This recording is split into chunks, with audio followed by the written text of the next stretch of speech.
Morning বন্ধুরা, কেমন আছেন আপনারা? সবাই নিশ্চয়ই ভালো আছেন, আমিও ভালো আছি। আজ হলো 25শে ডিসেম্বর। তো সকাল সকাল একদম রেডি হয়ে গেছি মায়ের বাড়ি যাব বলে। ছুটির দিনে ঘরে থাকতে ভালো লাগে বলুন তো?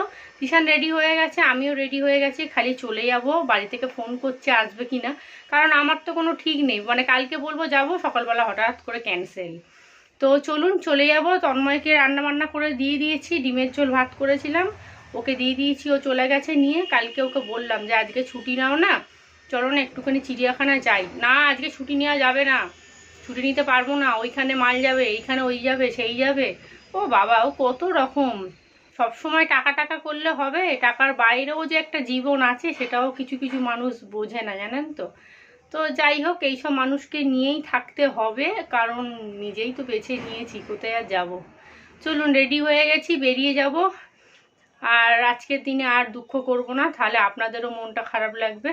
এখানে তিশান একদম সেজে গুজে বসে আছে, আর আমি তো সেই একঘেয়ালি। আমার আর কি, নতুন জামা পরলে পরতে পারতাম, কিন্তু কি বলুন তো, শরীর ভালো না লাগলে কিচ্ছু ভালো লাগে না, জানেন তো।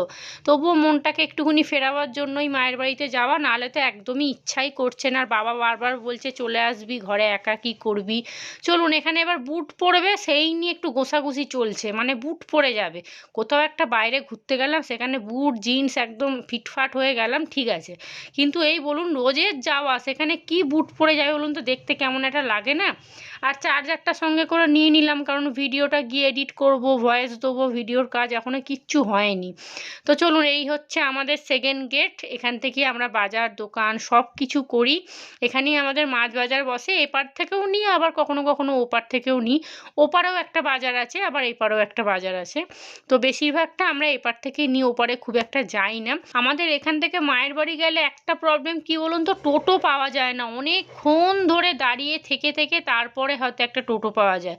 আর যদিও এই যে দাঁড়িয়ে আছে দেখছেন তো, ও যাবে না, বলবে না আমি যাব না।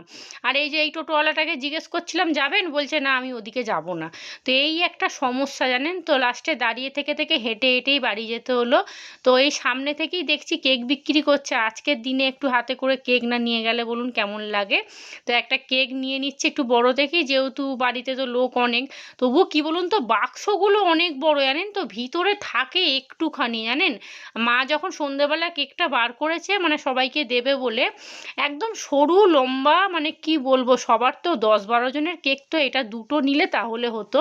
তো যাই হোক, একটা বাক্স কেক নিয়ে নিয়েছি, চলে এসেছি আমাদের বাড়ির সামনে। এই দেখুন, এখানে একটা ফাস্ট ফুডের দোকান হয়েছে। এই দোকানটার সিস্টেমটা আলাদা, এখানে সব কিছু বিক্রি হচ্ছে। আর এই দেখুন, এখানে সব মানে বসিয়ে ভিতরটাতে খাওয়ায়, মানে সেই বিয়েবাড়ির সিস্টেমের মতো। আর কি সুন্দর সাজিয়েছে দেখুন। আমার মায়ের বাড়ির এটা বাজার, মা এখান থেকে বাজার করে। যেহেতু শরীরটা খুব একটা মানে ভালো নয়, তো মানে অতক্ষণ হেঁটে এসছি, জানেন, পা দুটো ব্যথা হয়ে গেছে।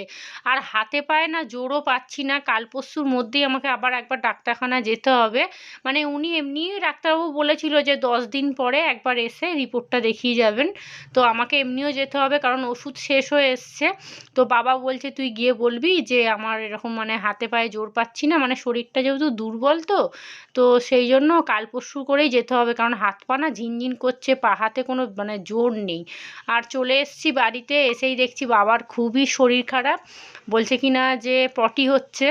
তারপরে মানে কাল রাত থেকে নাকি পটিটা হচ্ছে, কারণ সন্ধেবেলা আমি ফোন করেছিলাম তখন ঠিক ছিল, জ্বর ছিল বললাম তো আপনাদেরকে, কিন্তু কাল রাত থেকে নাকি আবার বলছে পটি হচ্ছে। তো কি আর করা যাবে। আমি বলছি তুমি ডাক্তারখানা যাচ্ছ না কেন? বলছে না, ও আমার মাসে 4বার শরীর খারাপ হয়, কত আর ডাক্তারখানা এরম করে যাব। আর এখানে ছোটো বৌদি বিছানা গোছাচ্ছিল, এই যে। আর এবারে দুজনে মিলে তাণ্ডব শুরু হবে।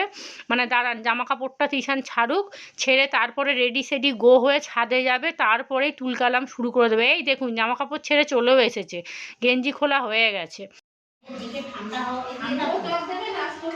কি গো, বাপের বাড়ি কেমন ঘুরলে? দিদির বাড়ি গেছিলে? এখন ভালো আছে? আর তোমার শরীর ঠিক হয়ে গেছে? তোমার শরীর ঠিক হয়ে গেছে?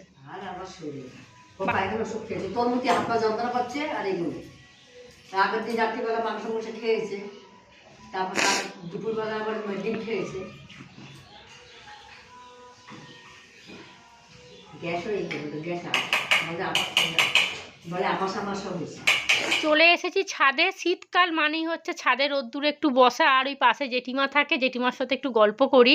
আর এদিকে দেখুন কি কাণ্ড করছে। আর দেখুন পাশের বাড়ির বাচ্চাটা যে আপনাদের দেখিয়েছিলাম ঘন্টু, ও এখানে বসে আছে। আর দেখছেন এই দেখুন, এক্ষুনি আমার ছোট বৌদির নাকটা ফেটে আর উড়ে যেত একদম। মানে কি শুরু যে করেছে আপনাদের কি বলবো। আর মা ওদিকে একটা বেগুন গাছ লাগিয়েছে, তার মধ্যে নাকি একটা বেগুন হয়েছে, আমি তো খেয়াল করিনি, তাহলে আপনাদেরকে দেখাতাম। তো মেজদা বলছে বেগুনটা যদি পড়ে যায় তোদের বল, আমি ফেলে দেবো একদম। আজকে আমাদের দুপুরের লাঞ্চ মেনু, এখানে হাঁড়িতে ভাত আছে, 1 হাঁড়ি ভাত। আর এখানে পেঁয়াজ কলি, আলু, মূলো সব রকম সবজি দিয়ে মা একটা ঘন্ট মতো করেছে। আর এখানে আছে উচ্ছে কুমড়ো আলু ভাজা, না উচ্ছে কুমড়ো ভাজা, আলু নয়। আর এখানে বাবার জন্য কাঁচকলা, পেঁপে, আলু সব সিদ্ধ দিয়েছে, আমার জন্য দিয়েছে। আর তার সাথে আছে বড়দিনের চিকেনের ঝোল।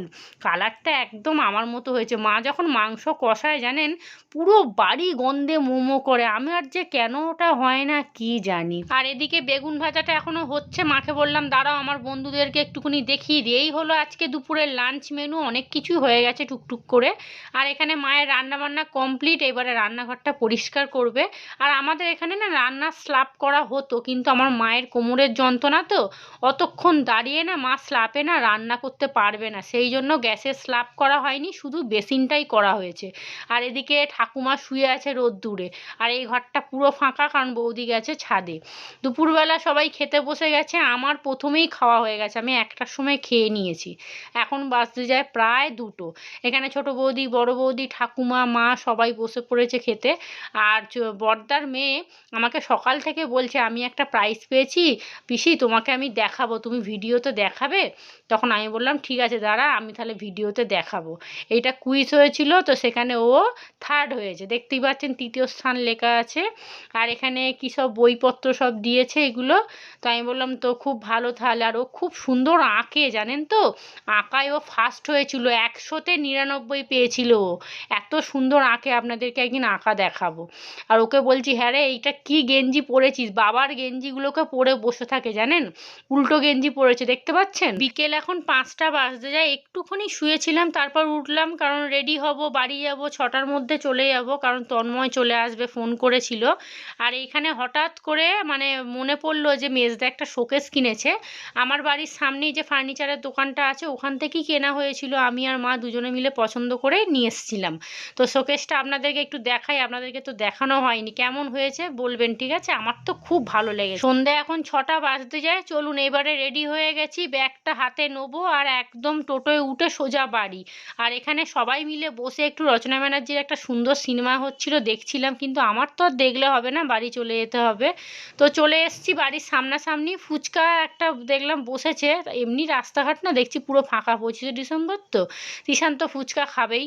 আর ও খেলো, আমি দাঁড়িয়ে দাঁড়িয়ে হাঁ করে দেখলাম।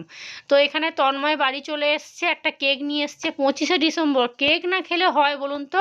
আর বিকেলবেলা মা যখন চা দিয়েছিল তখন আমাকে একটু কেক দিয়েছিল, তো সেগুলোর ভিডিও করি না। আর এই দেখুন এত বড় বক্সে এইটুকু কেক দেখছেন। তবে কেকটা কিন্তু খেতে খুব সুন্দর ছিল, আমি তো একটু একটু করে খাচ্ছি, তার কারণটা হচ্ছে বিকেলের পর থেকে আমার পেটটা ভার হয়ে আছে। তার একটা কারণ আছে, সকালবেলা গিয়ে আমি একটু পিঠে খেয়েছিলাম। তো বড় বৌদি দিদির বাড়ি গেছিল, সেখান থেকে বড় বৌদির দিদি অনেক পিঠে পাঠিয়েছে। এবার সবাই মিলে ওরা খাচ্ছিল, তো মা বলছিল তুই খাস না, কিন্তু ওই যে লোভে পড়ে গেলাম, তো শেষ হইয়া গেলাম, এই হচ্ছে কথা। মানুষ তো খেয়েই মরে তাই না? আর এখানে তন্ময়কে একটু চানাচুর মুড়ি মেখে দেবো, আমার জন্য একটু লিকার চা করে নিয়েছি। আর ওই যে কেকটা বললাম না, অল্প একটু কেক, কিন্তু খেতে পাচ্ছি না, পেটটা ভার হয়ে আছে একদম। তো রাতে রান্নাবান্না এদিকে বসিয়ে দিচ্ছি, এখানে আলুর দম করবো, আর তার সাথে একটু পরোটাটা আজকে করতাম না, কিন্তু আজকে 25শে ডিসেম্বর, একটুখানি ভালো মন্দ খাওয়া না হলে হয় বলুন তো? আর আমি তো দুপুরবেলা মাংস দিয়ে ভাত খেয়েছি, 1 পিস মাংস নিয়েছিলাম, একটা আলু, কিন্তু ওই পিঠে খেয়েই আমার একদম মানে কি বলবো, পিঠে খেয়ে পিঠ ব্যথা হয়ে গেছে, এই হচ্ছে কথা। আর এখানে আদা রসুন পেস্ট ছিল না, আবার আদা রসুনটা পেস্ট করলাম।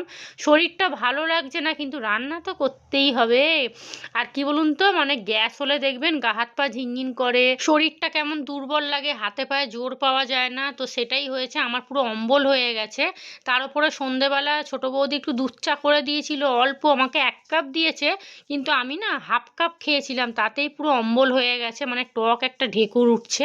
আর পিঠেটা খেয়ে আমি আরও সর্বনাশ সর্বনাশ করে ফেলেছি। ওই যে এক হাত জিভ তো সবসময় বেরিয়েই আছে খাবো বলে, আমরা বাঙালিরা তো মানে খেয়েই সব শেষ হয়ে যাচ্ছে। যাই হোক চলুন, রান্নাবান্না হয়ে গেছে, আমার জন্য ভাত বসাবো, পরোটা তো কপালে জুটবে না। তো আজকের ব্লগটা আমি এখানেই শেষ করছি। আপনারা সবাই ভালো থাকবেন, সুস্থ থাকবেন। আজকের মতো টাটা।